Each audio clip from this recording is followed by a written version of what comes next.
现在有报道说呀，美国前总统特朗普正在考虑，究竟是在今年11月8号中期选举之前，还是之后正式宣布参加2024美国总统选举。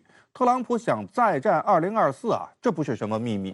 在中期选举前宣布和在中期选举之后宣布有什么区别吗？如果特朗普真的参加2024美国总统选举，我们最关心的一个问题就是他有戏吗？金先生。应该讲呢，它有一定的民意基础啊。这个你看，上次2020年选举吧，他其实就跟着那个当选的这个拜登总统就差了几百万张票嘛。所以双方很接近啊，他社会基础还可以。那么现在在党内呢，他支持率也比较高。那能不能赢得大选呢？应该讲，几率不是很大。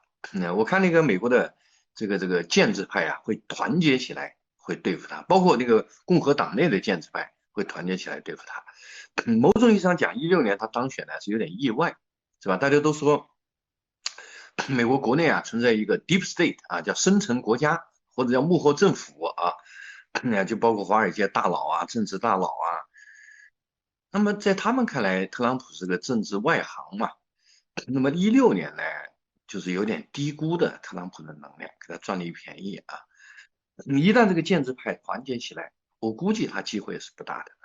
今年11月8号的美国中期选举，显然也是对拜登的一次期中考试。拜登如果不选的话，民主党会有什么新人出来吗？还是说最终还是得另外一位老人，也就是希拉里·克林顿再次上场？金先生。是这样，就是拜登总统呢已经非常明确的表态，他要连任，所以呢这个是没有悬念的。但是能不能连任，现在还是有障碍的。我的直觉呢就是拜登会连任，但是机会小啊。至于说那个希拉里老太太呢，重新出山可能性就更小了。所以呢应该还是会出现新人。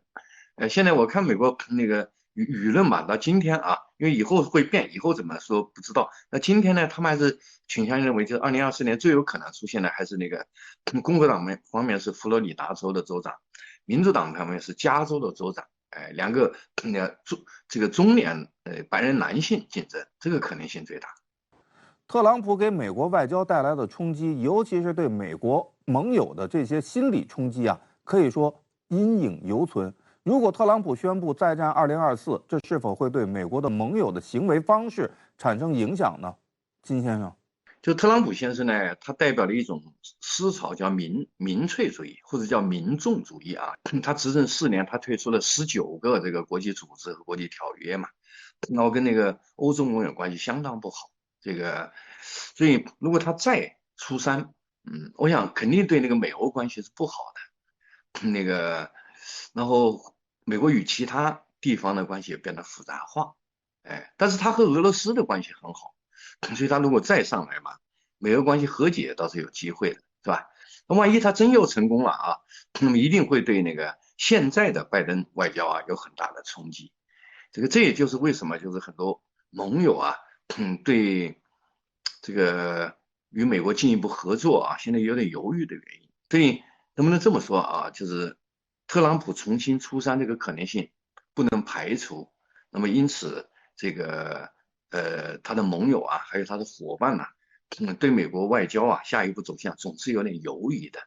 于是他们跟美国的合作总是有所保留。在年底中期选举的背景之下，拜登会怎么干？尤其是会不会在中美关系上做一些激进的，甚至是冒险的动作呢？金先生。我的理解呢，就是拜登呢，当然还是希望啊，现在啊，先把国内稳定下来啊，但这块挺难啊，所以很有可能就下面几个月，他可能讲外交上给他突破。说最近不是他跑了欧洲，跑了中东，对吧？又跑了亚洲啊，他其实外交上也挺努力了，好像成效也不是很显著。所以他肯定急是吧？内外都想干事儿啊，但是真正能拿出成绩，现在不好说啊。现在我看展望全世界啊，真能帮美国也就是咱们中国啊，真金白银啊，我们实力很强的所以大概就这么个情况，就是他肯定是着急了。现在这么低的民意支持率啊，未来那个中期选举前景又不好，是不是？我觉得他急啊，他肯定想内外办事儿啊。但我的直觉啊，哎呀，很难。无论是内政外交取得真正的成果非常难。7月14号，正在以色列访问的美国总统拜登同以色列总理拉皮德共同会见记者的时候就说呀，美国将继续在中东发挥领导力，不会允许中俄填补真空。金先生，您如何看这一表态释放出来的信号？他的这个表态，第一是傲慢，第二是不自信，然后这个效果是其实对美国的形象不太有利。所以我看我们外交部发言人马上就讲了，这中东是中东人民的，他不是你美国的。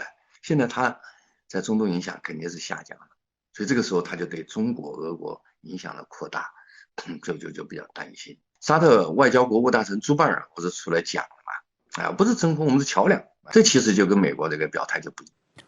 拜登上台1年半，中美关系好像也没什么好转。说到底呢，共和党、民主党，无论哪一党的候选人当选，对中美关系的影响其实都不大。同时呢，俄罗斯跟美国掀了桌子，全面向美国的单极霸权秩序发起挑战。而且呢，金先生也说过，俄罗斯的挑战很有可能成功。